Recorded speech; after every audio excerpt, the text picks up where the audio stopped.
Bonjour, alors aujourd'hui on va s'intéresser à Advent of Code et plus particulièrement au jour 11 de cette année. Alors qu'est-ce que c'est Advent of Code? Pour ceux qui ne connaissent pas, c'est un site qui tous les mois de décembre depuis maintenant une dizaine d'années propose des problèmes de programmation sous la forme d'un calendrier de l'Avent. Et c'est des problèmes de programmation qui sont assez réputés pour... ça va d'un niveau facile à un niveau difficile, mais en tout cas ils sont tous toujours intéressants. Et cette année, mais bien qu'il n'y ait que 12 problèmes cette année, il y a quand même quelques problèmes qui permettent d'aborder des points du programme de classe prépa en informatique pour, pas pour tous les jours, mais pour certains jours particuliers dont j'avais envie de parler. Aujourd'hui, on va s'intéresser particulièrement au jour 11, c'est-à-dire au 11 décembre, il y a quelques jours. De quoi parle ce problème? En fait, il va nous servir à illustrer l'utilisation d'un parcours en profondeur dans un graphe orienté acyclique pour en faire un tri topologique. Et un tri topologique, ça sert à faire plein de choses quand on a un graphe qui présente certaines propriétés. L'idée, ça va être de passer en revue le problème et de le résoudre. Alors, j'ai déjà un code qui permet de résoudre le problème, mais l'idée, ça va surtout être de le comprendre et de savoir le réécrire et le réimplémenter soi-même. À la fois, on va présenter le code et la pratique, mais j'ai aussi envie de montrer que ça marche, que ce qu'on fait, montrer pourquoi, en théorie, on est sûr que ça va marcher pour le problème qui nous est offert. Alors, le tri topologique, pour faire le lien avec les classes prépa, c'est au programme de MP2I, c'est au programme de MPI. Donc c'est quelque chose qui est en plus assez fréquent au concours, dans cette filière. C'est aussi un exemple d'application des graphes qui est cité, même s'il n'est pas explicitement à connaître, mais il est cité au programme d'options informatique en classe MP. Et pour le coup, il n'est pas au programme d'informatique commune pour les autres filières, mais on peut tout à fait imaginer que c'est quelque chose qui tombe dans un sujet de concours, par exemple, comme application des graphes. Donc, quoi qu'il arrive, les raisonnements qu'on va faire et ce qu'on va utiliser ici, ça va être intéressant. Et même en dehors du programme de classe prépa, ça sert ici à résoudre le problème de Advent of Code qui nous est proposé. Alors, Advent of Code, rapidement, bon, ici, il y a une explication en anglais avec une petite histoire qui parle de Noël, en gros, je ne sais pas quoi. On n'est pas obligé vraiment d'y faire attention. Ce qui compte, c'est quand même l'entrée qu'on va nous donner et ce qu'il va falloir donner en sortie. Alors, il y aura toujours un exemple. Ici, l'exemple qu'on nous donne, c'est une suite de lignes. Chaque ligne, ici on le comprend assez facilement, étant composée de deux parties. La première partie étant le nom d'une... Alors ici, j'allais dire une personne, mais de quoi est-ce qu'on parle? D'un engin électrique, peu importe. Chaque engin électrique possède un nom. Ici, dans l'exemple, le premier s'appelle AAA. Et après les deux points, on a la liste des autres engins électriques parmi lesquels on est connecté par un câble. Sachant que ça va dans un certain sens. Donc ici, on a deux câbles qui partent de AAA, on a un câble qui va à U, et on a un câble qui va à HHH. Et de la même manière, pour U, il y a deux câbles qui partent vers deux engins BBB et CCC. Ici, on pourra simplifier en ABC, puisque toutes les lettres sont les mêmes. Et donc, il y a une suite de lignes qui nous donne cet ensemble d'engins électriques, de machines, et leurs connexions. Et là, si on a un tout petit peu de familiarité avec les graphes, on se rend compte que c'est un graphe orienté qui nous est donné, puisque on a un ensemble de sommets, les sommets étant ici les machines électriques, et on a un ensemble de connexions entre les machines, entre les sommets, et ces connexions ne sont pas à double sens. Ces connexions, elles sont dans un certain sens, d'un sommet vers un autre. Donc, c'est un graphe orienté. En fait, un graphe orienté, c'est simplement un ensemble d'objets, ici fini, un ensemble fini d'objets, et un ensemble de relations entre ces objets. Des relations qui ne sont pas forcément symétriques. Voilà. Et qu'est-ce qu'on nous demande? Qu'est-ce qu'on nous demande? Alors, on va dessiner le graphe pour voir à peu près à quoi ça ressemble de manière plus visuelle, parce qu'ici on a juste une liste de connexions.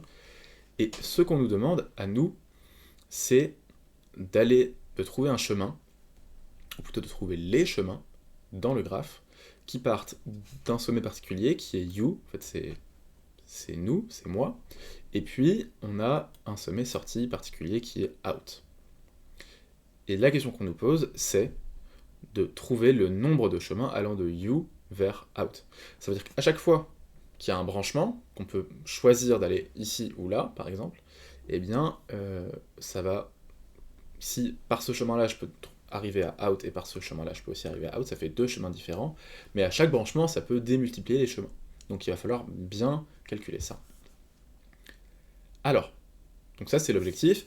Sur l'exemple, on peut facilement le faire manuellement, sans programmation, mais sur la vraie entrée, celle qui nous est donnée quand on crée un compte tout en bas, alors je peux pas la montrer parce que c'est interdit de partager ces entrées, mais il faut voir que ça va faire proche, à mon avis, il va y avoir un bon millier de lignes. Et donc un bon millier de sommets, et un nombre de connexions entre les sommets qui va être de l'ordre du millier aussi. Et donc là, tout de suite, pour le faire manuellement, avec une feuille de papier, ça devient plus compliqué, et c'est pour ça qu'on va résoudre ça programmatoirement. Donc, sur l'exemple, essayons quand même de l'expliquer et de comprendre ce qui se passe sur l'exemple. Dessinons ce graphe. Alors, comment est-ce qu'on va faire ça ? On va mettre ça à gauche, et on va mettre ici notre petite feuille de papier à droite, en essayant de ne pas... Voilà, et en essayant de bien y voir. Donc, à quoi ressemble notre graphe ? Eh bien, on commence par un sommet, le sommet AAA, qu'ici je vais simplement appeler A parce que, bon, c'est les trois fois la même lettre. Il a deux connexions, une qui va vers le sommet particulier U, et une qui va vers le sommet particulier H. On continue, depuis U, on a une connexion vers B, que je vais mettre en bas, admettons, et on en a une autre vers le sommet C. Alors ces connexions, dans la terminologie des graphes orientés, on appelle ça un arc. Mais peut-être qu'on peut dire aussi arrête, et peut-être que je me tromperai et que je dirais arrête au lieu d'arc. Ici, le vrai terme c'est arc. Bon. Et ensuite, de B, on peut aller vers D et E. Et on continue. De C, on peut aller aussi vers D et E. Du coup, je vais changer ma représentation pour que ça reste lisible. On peut aller vers D et E depuis C aussi. Depuis D, on peut aller vers G. Allez, ça se croise, on accepte. Ici, on va avoir out. De G, on peut aller vers out.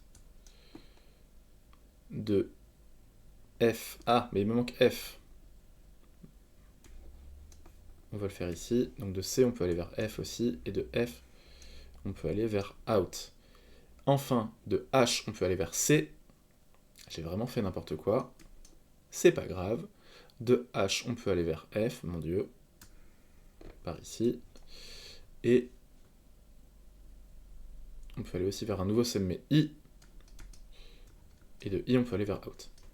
Bon, techniquement, il faudrait que je réarrange un petit peu tout ça, mais ici, on va accepter notre représentation.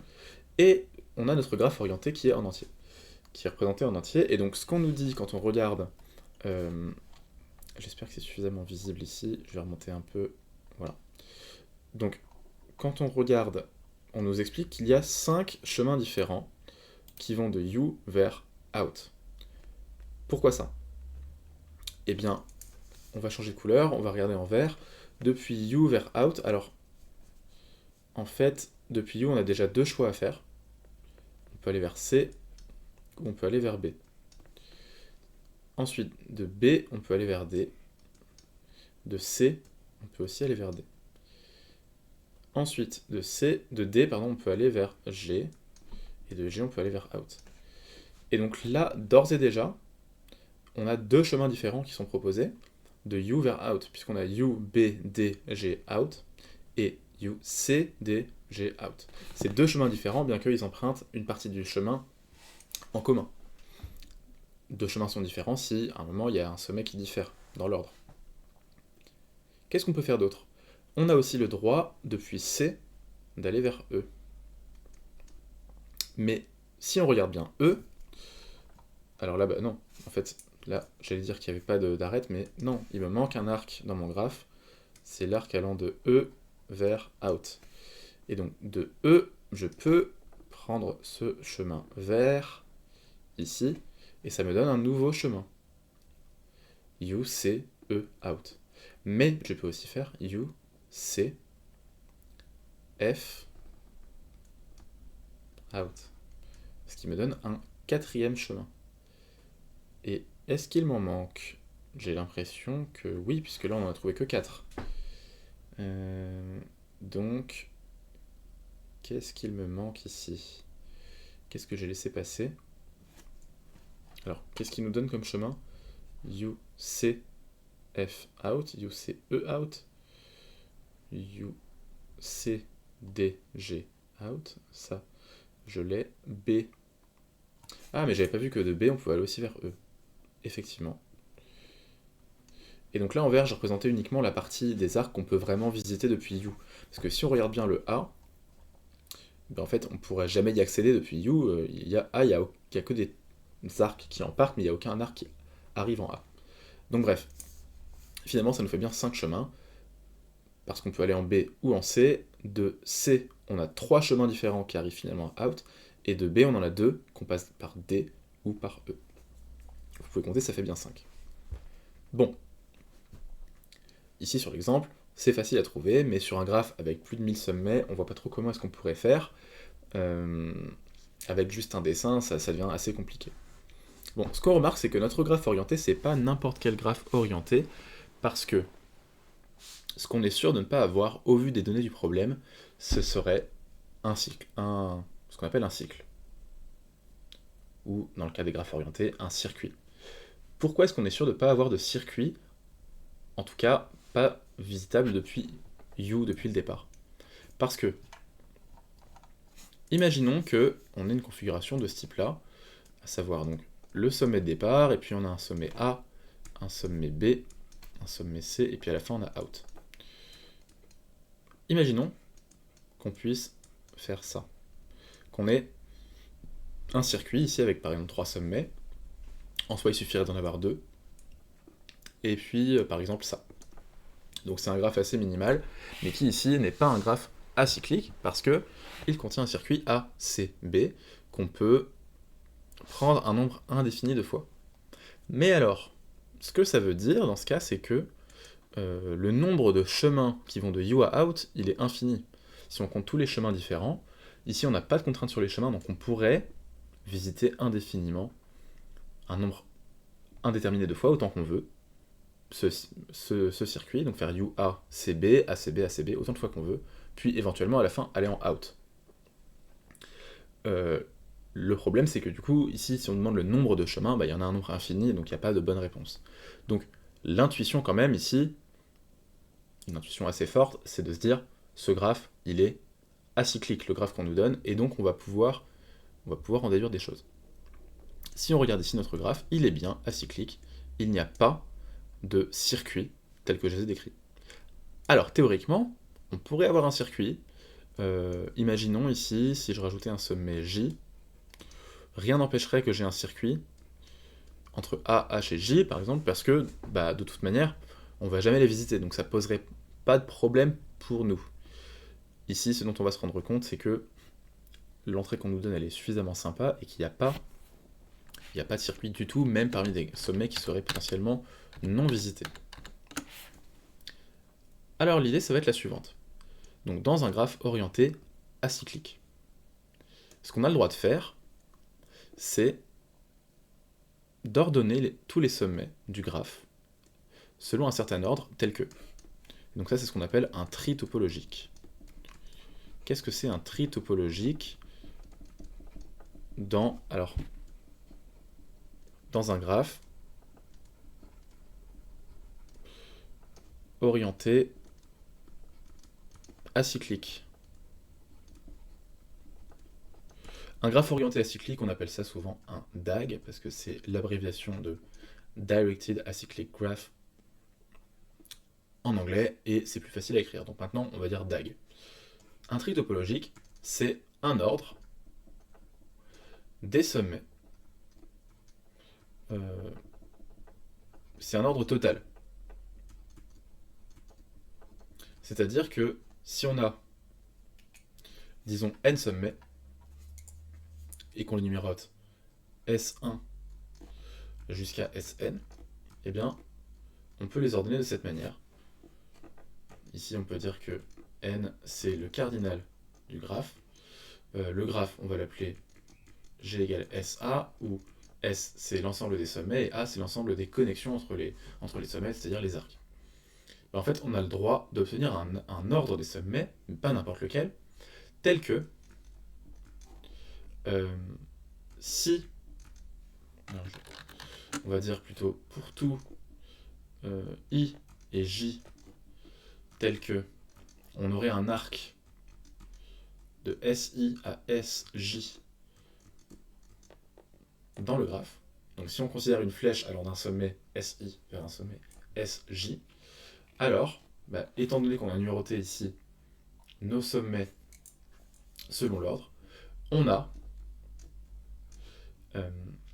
forcément SI qui est, je devrais plutôt dire, comparer les I et les J, peu importe, on va dire SI strictement plus grand que SJ. Autrement dit, si on fait ça avec un dessin, si j'ai deux sommets I vers J, avec un arc allant de I vers J, alors, nécessairement, le sommet d'arrivée il est plus petit dans l'ordre que le précédent. Deux sommets différents, on va avoir un indice différent, un numéro différent, logiquement. Et donc, voilà pour notre ordre total, voilà comment est-ce qu'on affirme qu'on peut faire ça.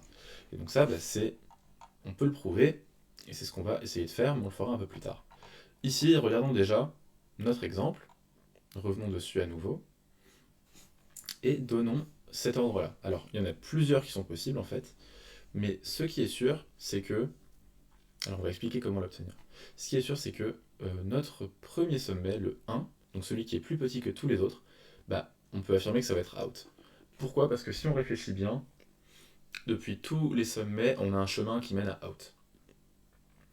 Ça veut dire que si on applique la définition d'un tri topologique, et donc évidemment les ordres, la relation d'ordre étant transitive, si on peut aller de n'importe quel sommet vers out, alors out il est plus petit que tous ces sommets sur le chemin. Donc, out, on va le numéroter en 1. Et ensuite, pour faire ça de manière un peu bébête, on va juste numéroter en partant. On va remonter, on va donner des numéros. Alors ici, pour H, je ne vais pas l'appeler 3, parce que si on regarde bien, H permet d'aller en F.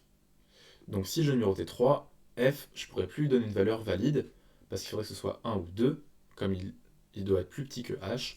Donc ici, on va plutôt mettre F en 3, je vais mettre G en 4, et pour le coup, je pense que je peux mettre... alors non, parce qu'il va aussi en C.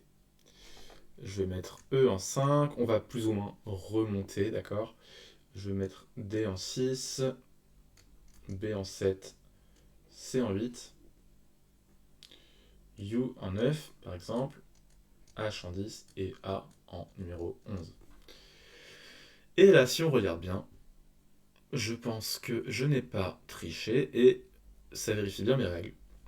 Le plus petit sommet, ici, c'est donc bien out. Et si on regarde n'importe quel arc, alors il va d'un sommet plus grand vers un sommet plus petit dans l'ordre. Et donc ça, c'est permis parce que notre graphe est acyclique. Inversement, alors ça, il reste encore à prouver. Inversement, si on regarde un graphe qui possède un circuit, si j'essayais de donner un ordre, peu importe ici la valeur que je donnerais, si lui c'est I, si lui c'est numéro J, et si A c'est numéro K, si c'était bien un ordre tel que je l'ai demandé, alors nécessairement j'aurais J qui est plus grand que I, strictement, I qui est plus grand strictement que K, et K qui est plus grand strictement que J, donc j'aurais quelque chose d'absurde parce que J serait plus grand strictement que lui-même, et donc différent. Ça n'a pas de sens. Et ça, c'est vrai bien sûr pour n'importe quel circuit présent dans le graphe, qui soit de longueur 3 ou plus. En fait, j'aurais une contradiction avec la définition de mon ordre tel que moi je le souhaite.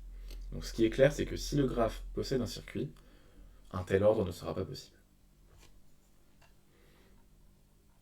il reste à montrer que dans un graphe orienté acyclique, on peut trouver un tel ordre. Ici, on va même faire mieux que ça, on va expliquer comment le construire. Une manière de le construire, on va ajouter une nouvelle page, une manière de le construire, et la manière un peu classique, c'est à l'aide d'un parcours en profondeur complet du graphe orienté, ce qui va nous permettre de... En fait, on va faire un parcours c'est quoi? C'est visiter tous les sommets en parcourant l'ensemble des arcs présents, et un parcours en profondeur, on va suivre un certain ordre dans la visite du graphe et des sommets. Et ici, ce qu'on va faire en plus, c'est qu'on va garder en mémoire les temps de fin de chacun des sommets. On va garder en mémoire les temps de fin de chacun des sommets dans le parcours. Alors, pour ça, il faut répéter ce que c'est qu'un parcours en profondeur. Qu'est-ce qu'on va faire? Est-ce qu'on va partir du même graphe? On peut partir du même graphe, mais il va falloir que je le copie. Alors, c'est un peu moins moche. Donc, on est de retour avec notre graphe qui a été réécrit et redessiné par la même occasion. Ici, qu'est-ce qu'on va faire? Comment est-ce qu'on va faire un parcours en profondeur complet? Je ne vais pas encore donner l'algorithme, à nouveau je vais le faire sur un dessin. Un parcours en profondeur, depuis un sommet particulier, c'est pas très compliqué, ça consiste à partir de ce sommet, ici par exemple je pars de B, et récursivement, pour l'ensemble des successeurs, faire un parcours depuis ce sommet-là. Mais attention, on va marquer les sommets qu'on a vus pour éviter de revenir en arrière. Alors, en l'occurrence, ici, on sait que notre graphe est acyclique, donc on ne va pas visiter plusieurs fois le même sommet au sein d'un parcours depuis B, admettons, mais on a quand même besoin de garder un marquage pour le parcours complet. Donc on va partir de B, par exemple, et donc récursivement, on va parcourir un successeur. Ça veut dire qu'on va aller en profondeur, puisque dès qu'on trouve un successeur, on va aller le visiter. Et ce n'est qu'ensuite qu'on remontera pour faire les autres successeurs, s'ils ne sont pas encore marqués. Donc ici, je me rends compte que ce que j'ai dit sur le marquage, c'est faux. On a besoin d'un marquage, quoi qu'il arrive. Bon.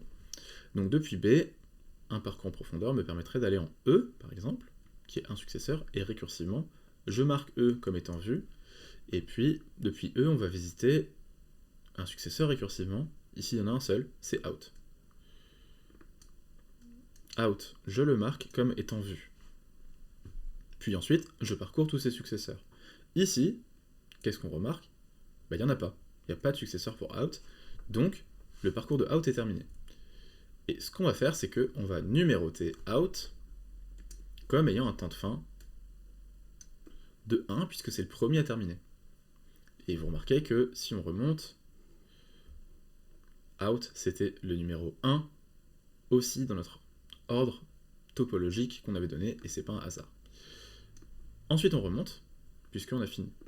Et depuis E, il nous reste peut-être à parcourir le successeur. Et la réponse est, en fait non. En fait non, on a déjà tout visité depuis E. Donc E est terminé à son tour, et on va le marquer comme étant le numéro 2. On remonte à B. Est-ce que B, il lui reste des successeurs? Oui, il lui reste D, et donc pour B, on n'a pas fini. On va en D. Depuis D, on va parcourir un successeur. Ici, le seul disponible, c'est G. On marque D bien évidemment, avant de faire ça. Je vais en G. G, je le marque comme étant vu. Et G, je vais parcourir tous ses successeurs. Or, son seul successeur, c'est out, et out est déjà marqué. Donc si je revenais en out, je verrais quelque chose qui a déjà été vu. En fait, je n'y vais pas. C'est à ça que sert le marquage, à ne pas revisiter des sommets déjà vus. Donc G a terminé, et G, c'est le numéro 3 à avoir fini. On remonte. À son tour, D n'a plus de successeur, et donc D, c'est fini, c'est le numéro 4. Je remonte en B, et B n'a plus de successeur, donc c'est le numéro 5. Et voilà, là j'ai fait le parcours depuis B, et en plus de ça, j'ai marqué les sommets vus, et quand ils ont été totalement visités, je leur ai donné un petit numéro, c'est leur ordre de fin. C'est ce qu'on appelle ce que je vais noter plus haut, ici, on appelle ça le temps, ou l'ordre postfixe du parcours en profondeur. Bah, c'est exactement cet ordre postfixe qui va nous donner notre tri topologique. Bon, mais là, j'ai pas visité tout le graphe. Il reste à parcourir l'ensemble du graphe de cette manière. Pour les sommets qui n'ont pas été encore vus, on va lancer à nouveau un parcours. Bon, techniquement, il faudrait lancer depuis tous les sommets, mais on va vite se rendre compte que Out, G, E et D sont déjà marqués, donc on va rien faire. Ici, j'ai envie de gagner du temps, et donc, par un hasard chanceux, je vais commencer depuis A, et en fait, on va se rendre compte que ça va nous permettre de visiter tous les autres sommets, et donc de terminer rapidement. Depuis A, mais encore une fois, l'ordre, ici, j'aurais pu prendre n'importe quoi. Depuis A, je vais aller en profondeur. En H, puis en I, H étant marqué, je marque I n'a plus de successeur non marqué, donc il termine en 6. H, est-ce qu'il a fini? Non, il lui reste C qui n'est pas vu. Donc c'est parti, je vais en C, je marque C, et depuis C, je vois que j'ai encore un successeur non vu, qui est F, que je marque, et là, on voit que F n'a un seul successeur déjà vu, donc c'est fini. Pour F, c'est le numéro 7. Je remonte en C. Tous les successeurs de C sont déjà vus, à savoir D, E et F. Bon, du coup, C, c'est fini, numéro 8. Je remonte en H. H a un successeur qu'on n'a pas encore regardé, mais c'est F, et il a été marqué précédemment, donc on va pas y aller. Et maintenant, H a fini en numéro 9. Enfin, on remonte en A. A, il lui reste un successeur non vu. C'est U. Depuis U, tous les successeurs sont vus. Donc, U est marqué et surtout terminé en numéro 10. On remonte en A. Et enfin, A n'a plus de successeur, donc c'est le numéro 11. Et voilà, on a obtenu un ordre. Et c'est l'ordre postfixe du parcours en profondeur. Ce n'est pas le même ordre, si on remonte, ce n'est pas le même ordre exactement que celui qu'on avait obtenu manuellement, disons, sur notre graphe ici. Mais on a quelques similarités, mais quand même, c'est pas tout à fait pareil. Il se trouve que on a le choix, parmi tous les tris topologiques qu'on peut faire, il y en a, pour la plupart des graphes orientés acycliques, il y en a plusieurs. Ici, en tout cas, on obtient celui-ci. Bon, il faudrait prouver quand même que cet ordre qu'on obtient, le temps postfixe du parcours en profondeur, eh bien,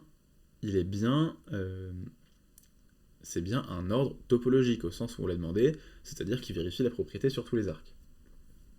Et c'est ce qu'on va faire maintenant. Donc, il faut montrer que... Montrons que... Alors, on peut quand même déjà regarder sur l'exemple. On se rend compte clairement que, pour tout arc, à nouveau, si on va d'un sommet vers un autre, alors on arrive sur un nombre plus petit. Bon, mais là, c'est sur l'exemple, il faut le montrer en général, pour tout parcours en profondeur. Donc, montrons que, pour tout arc qu'on va noter IJ, on a SI, SJ, on a, où I et J sont les numéros dans l'ordre, on a bien, là où on arrive, c'est plus petit, c'est-à-dire on a bien I strictement plus grand que J. Alors, en fait, il y a plusieurs possibilités pour cet arc. Première possibilité, eh bien, c'est que l'arc SI, SJ, un arc étant donc une flèche, est coloré en bleu foncé, comme ça, dans le parcours. C'est-à-dire, remontons à nouveau. Alors, je vais repasser en grand, tant qu'à faire, pour avoir un peu plus de place. Donc, si on regarde, ici, il y a des arcs qui ont été colorés en bleu. Il y a des arcs qui n'ont pas été colorés du tout. En fait, ceux qui sont colorés en bleu, c'est ceux qu'on a vraiment empruntés. C'est ceux où on a fait un appel récursif, où on est allé en profondeur. Les arcs qui ne sont pas colorés en bleu foncé, c'est ceux où on a vu qu'on arrivait dans un sommet déjà vu, et donc on a décidé de ne pas y retourner, pour ne pas refaire des choses redondantes. Donc le premier cas, c'est le cas où SISJ est coloré en bleu dans le parcours. Et bien dans ce cas, nécessairement, ça veut dire que le parcours depuis J, depuis SJ, a donc été lancé pendant le parcours de SI. A été lancé pendant le parcours de SI.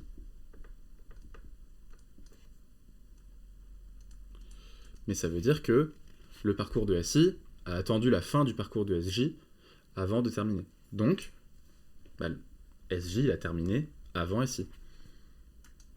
Donc il termine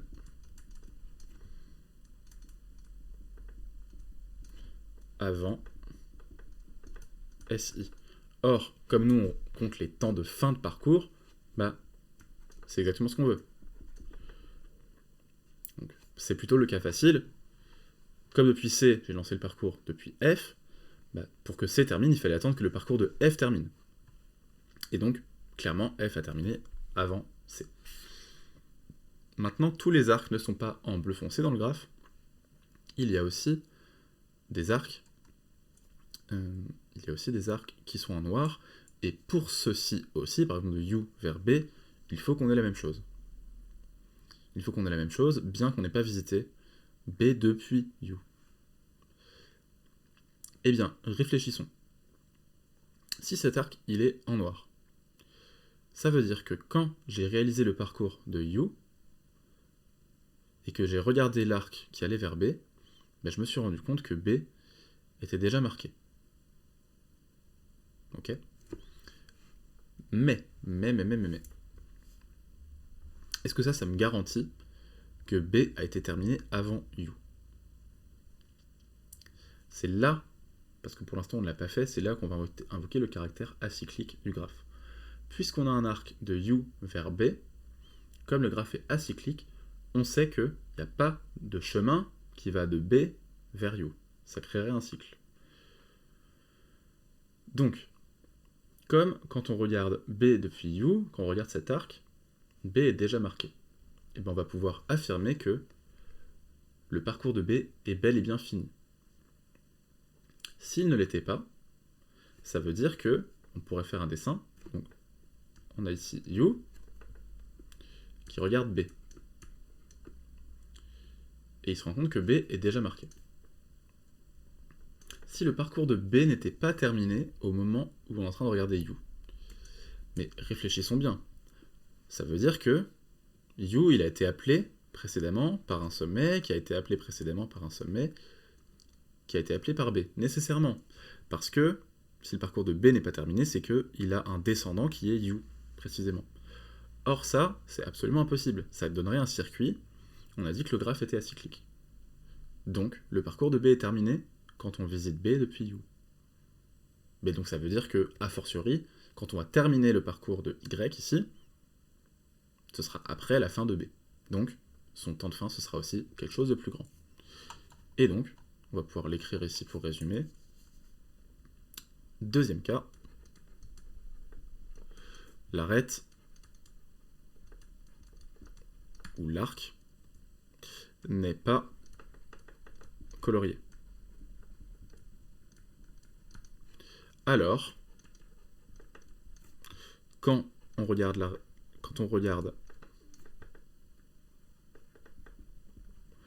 l'arc, donc SI vers SJ, eh bien, forcément, le parcours de SJ est terminé.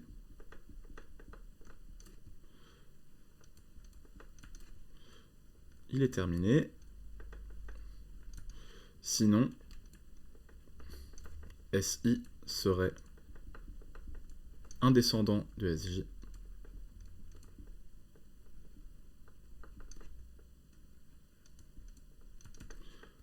Donc on aurait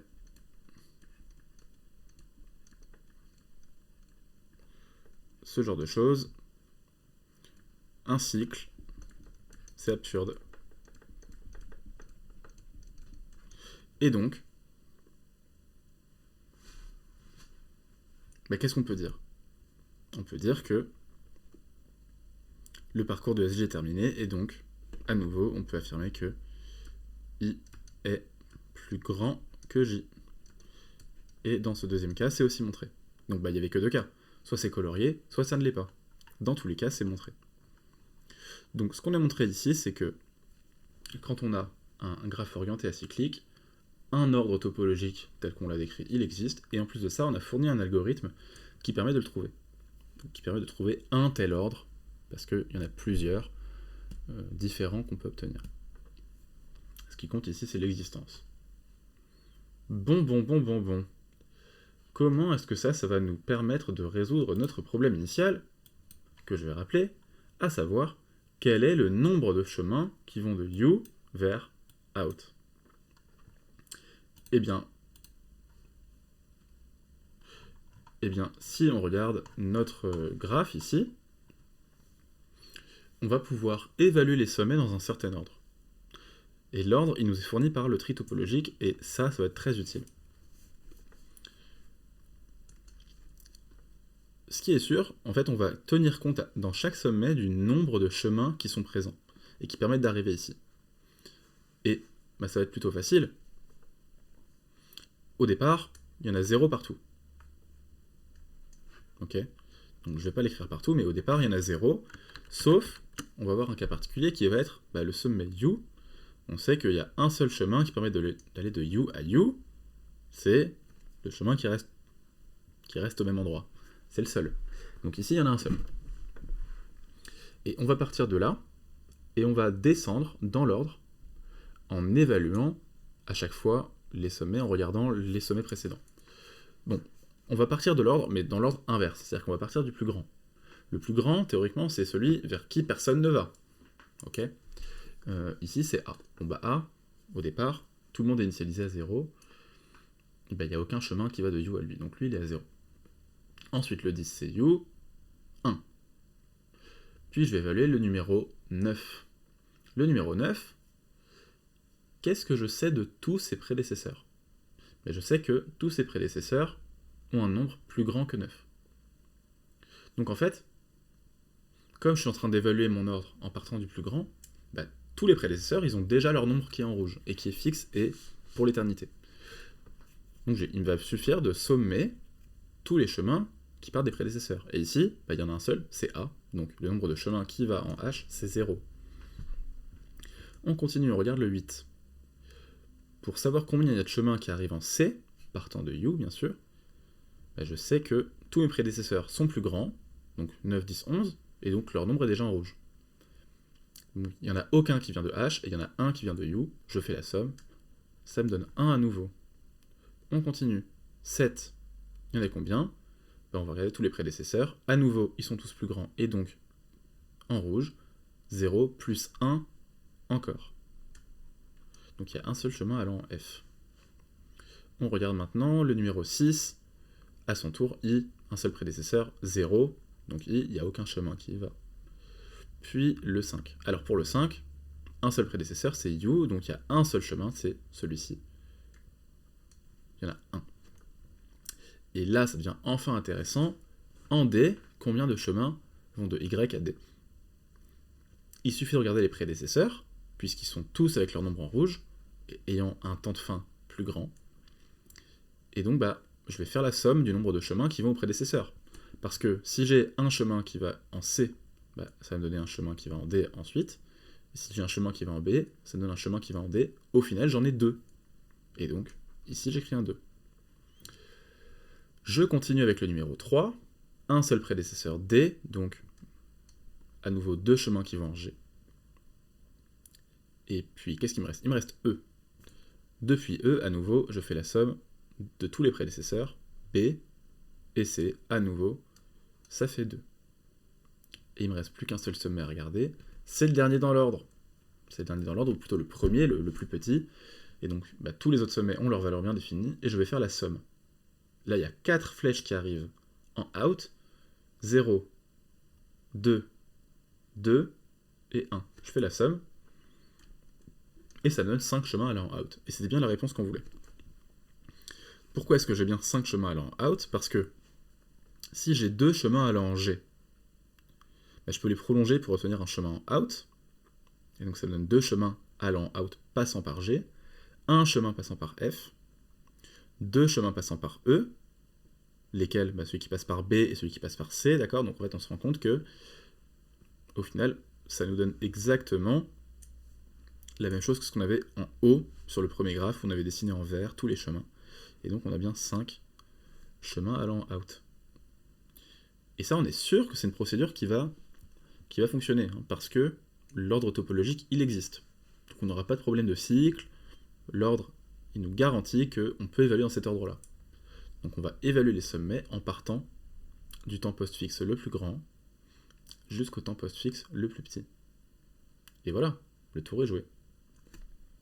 Donc maintenant, il faut expliquer comment est-ce qu'on implémente ça en pratique dans un langage de programmation, parce que nous, ce qu'on veut, c'est quand même lire une entrée de taille conséquente. Alors, ici, j'ai ouvert le code que j'ai écrit, donc je vais quand même montrer non pas l'entrée en entier, mais une partie.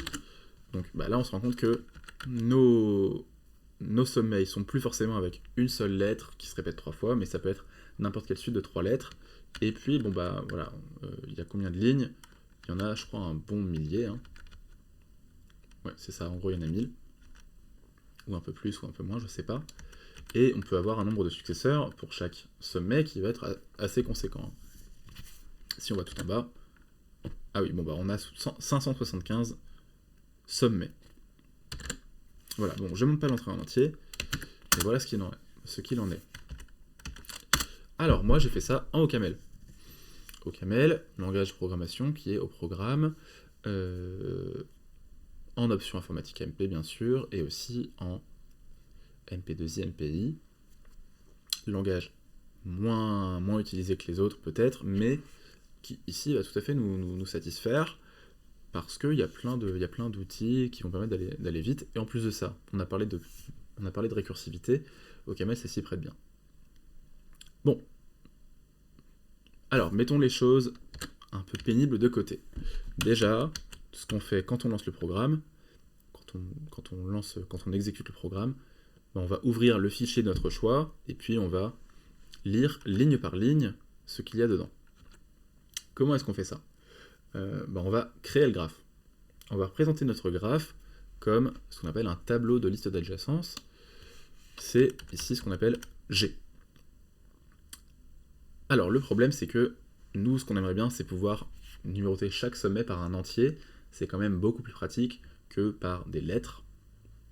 Parce que bon, les lettres, c'est pas, ça correspond pas à une position dans un tableau. Donc nous, on va faire un tableau de taille 26 au cube, puisqu'il y a 26 lettres, et donc on peut imaginer que l'ensemble des noms de sommets possibles, c'est 26 au cube.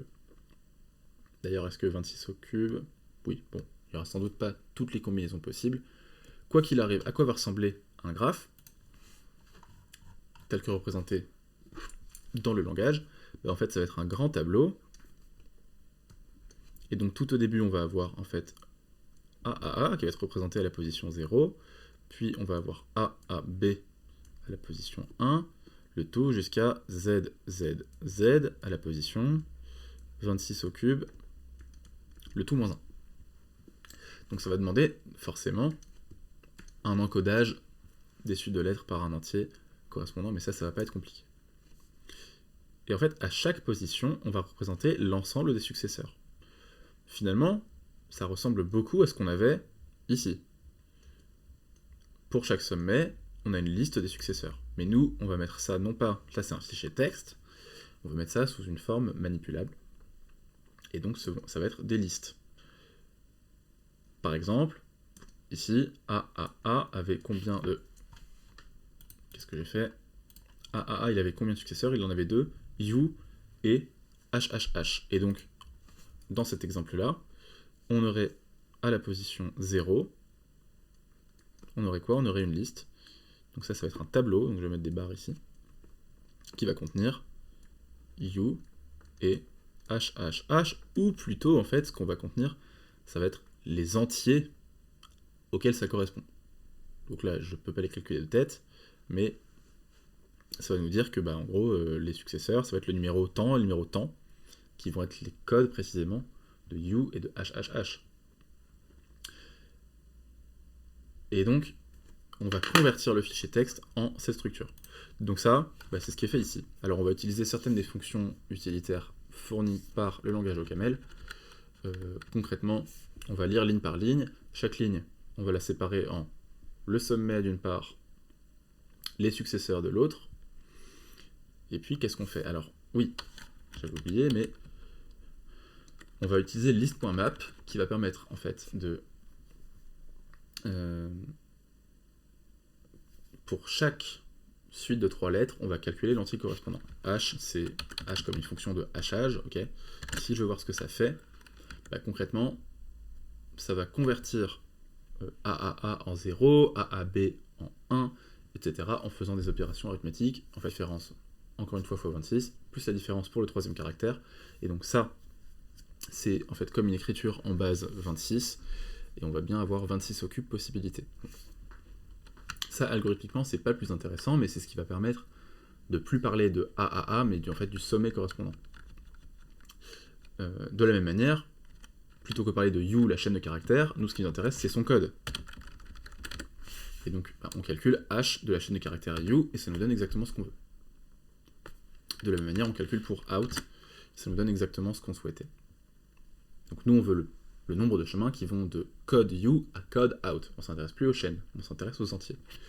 Les 3 autres, pour l'instant, ils ne nous intéressent pas, c'est pour la partie 2. Et ça, je pense pas qu'on va en parler. Parce que ça va déjà être suffisamment long. Une fois qu'on a, donc, je descends, une fois qu'on a... Ça, je remets. Une fois qu'on a lu le fichier, on a en fait on a notre G qui est rempli. Donc notre graphe qui est rempli exactement comme on le souhaite, avec toutes les structures nécessaires. Ce qu'on peut faire ici, c'est utiliser ces fonctions-là pour l'afficher, mais voilà. Bon, ici, ça fonctionne. Ensuite, on va pouvoir l'envoyer à notre fonction qui va faire le calcul souhaité.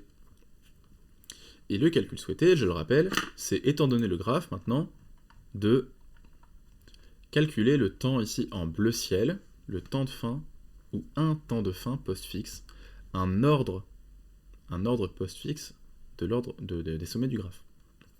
Comment est-ce qu'on fait ça? Par un parcours en profondeur. Le parcours en profondeur, c'est la fonction postfixe. Étant donné le graphe, concrètement, que fait-on? On a besoin de plusieurs choses. Déjà, on a besoin du marquage. Ça, c'est, si on regarde le dessin à nouveau, c'est les points en bleu foncé qui nous permettent de ne pas retourner dans les sommets déjà vus. Donc ça, comment est-ce qu'on le fait? On initialise un tableau qui contient n booléens. Au départ, personne n'est visité. N étant 26 au cube, le nombre de sommets du graphe. Et on va aussi créer un tableau de la même longueur, mais qui va contenir cette fois-ci les temps de fin de chaque sommet. Ou plutôt, non. On ne va pas garder les temps de fin de chaque sommet, on va faire l'inverse. Pour chaque temps de fin, on va mémoriser le sommet correspondant. Parce que si on réfléchit bien, nous, à quoi il nous sert le temps de fin? Ensuite, ce qu'on voudra, c'est parcourir ce tableau du plus grand au plus petit pour évaluer le nombre de chemins. Donc en fait, on aimerait bien accéder, étant donné n'importe quel temps de fin, au sommet correspondant. C'est plutôt ça qui nous intéresse. Donc c'est la réciproque, c'est pas plus compliqué à faire. Donc au départ, il n'y a aucun sommet, tous les temps de fin, à chaque temps de fin on associe -1 pour initialiser, peu importe. On va maintenir un compteur de temps global, et ensuite on fait le parcours en profondeur. En quoi ça consiste? Ça consiste en récursivement, pour tout sommet, à le marquer comme étant visité, puis à refaire la même chose pour tous les successeurs non visités. Donc ça c'est ce qu'on a déjà fait sur l'exemple, et c'est ce que fait cet appel à list.iter pour tous les successeurs, donc pour tous les éléments de g.i, pour la liste, si on regarde ici, étant donné un sommet, on va parcourir la liste des successeurs, et on va lancer un parcours récursivement pour tous les sommets non marqués. Et vous voyez que ça tient en quelques lignes. Une fois que c'est fini, qu'est-ce qu'on fait? On dit, ah ça y est, on a vu tous les successeurs, donc je dis que ce sommet-là a terminé en temps t. Mais je n'oublie pas que le prochain, il sera donc en t plus 1, donc j'incrémente le compteur grâce à cette ligne. Le compteur, on utilise une référence qui permet d'avoir un accès global à un compteur sans s'embarrasser de paramètres dans les appels récursifs. Ok, ah oui, d'accord. Et donc à la fin, on renvoie quoi? On renvoie ce qui nous intéressait. Ce qui nous intéressait, c'était pas les sommets visités, c'était le tableau des temps. Et en plus de ça, on récupère la valeur de t, parce que c'est donc, finalement, t, c'est le nombre de sommets qui ont été vus pour de vrai. Puisqu'à chaque fois qu'on a vu un sommet, on a fait un parcours, puis incrémenté le temps de 1. Donc c'est tout ce qui nous intéresse. Une fois qu'on a récupéré le temps de fin de chaque sommet, ou, encore une fois, la réciproque, et le nombre de sommets visités, eh bien, il ne nous reste plus, si on revient sur le dessin, il ne nous reste plus qu'à calculer ce qui est en rouge. Nous, à la fin, on veut la valeur pour out, mais on est obligé de partir du temps de fin le plus grand pour arriver jusqu'au temps de fin le plus petit. Et c'est exactement ce qu'on va faire. Alors, oublions NBP2 pour l'instant, parce que ça, c'est pour la partie 2. Nous, ce qui nous intéresse, c'est ce tableau. NBPath, donc nombre de chemins. Au départ, il y a des zéros partout. Mais, petite exception, en U, il y a un chemin. Ça, c'est notre initialisation. Sur le dessin, il y a un chemin qui va de U à lui-même. Pour tous les autres, il n'y en a aucun a priori. Et ensuite, qu'est-ce qu'on fait? Exactement ce qu'on a fait sur l'exemple, à savoir parcourir les sommets par temps de fin décroissant. Et pour tous les sommets, on va regarder les prédécesseurs. Et on va accéder au temps de fin correspondant. On va accéder au nombre de chemins correspondants et faire la somme. Le problème, c'est que nous, on n'a pas accès aux prédécesseurs de manière aussi simple dans notre représentation. Donc on va plutôt faire l'inverse, mais au final, ça revient au même. On part du plus grand, et pour tous les successeurs, on ajoute sa valeur. Donc ça correspond au fait de partir de A ici, et d'ajouter 0 à U. Et aussi d'ajouter 0 à H. Bon, donc ça ne change rien. Ensuite, pour U, je vais ajouter 1 pour le C, et 1 pour le B. Puis H, on fait rien. Puis C, j'ajoute 1 à D, et j'ajoute 1 à F, et j'ajoute aussi 1 à E. Plus tard, quand j'enregistrerai B, je rajouterai 1 à E, puisque je rajoute mon nombre, et donc ici on aura bien un 2 pour E. Donc en fait ça revient absolument au même, juste plutôt que sommer toute la valeur des prédécesseurs, on part des prédécesseurs, et on ajoute leur valeur à leurs successeurs. Ça revient au même. Et donc c'est ce qu'on fait dans cette boucle, en parcourant bien le sommet dans cette boucle, par temps décroissant, par temps de fin décroissant, t-1, down to 0. Donc on décrémente de 1 à chaque fois.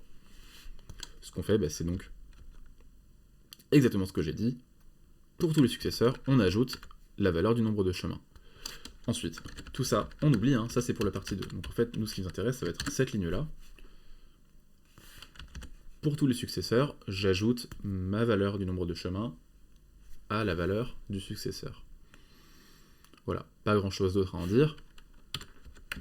À la fin de cette boucle, logiquement, on est censé avoir fait ça pour tous les sommets, et en particulier pour celui qui nous intéresse le plus, c'est out, ou code out ici. Et donc nous, ce qu'on renvoie, c'est la valeur S1, qui est le nombre de chemins à l'indice code out. Et boum, voilà notre valeur. Et donc on peut tester ça, donc on enregistre, on va compiler notre fichier main, et surtout on va l'utiliser donc en exécutant avec l'entrée ici test.in, test.in étant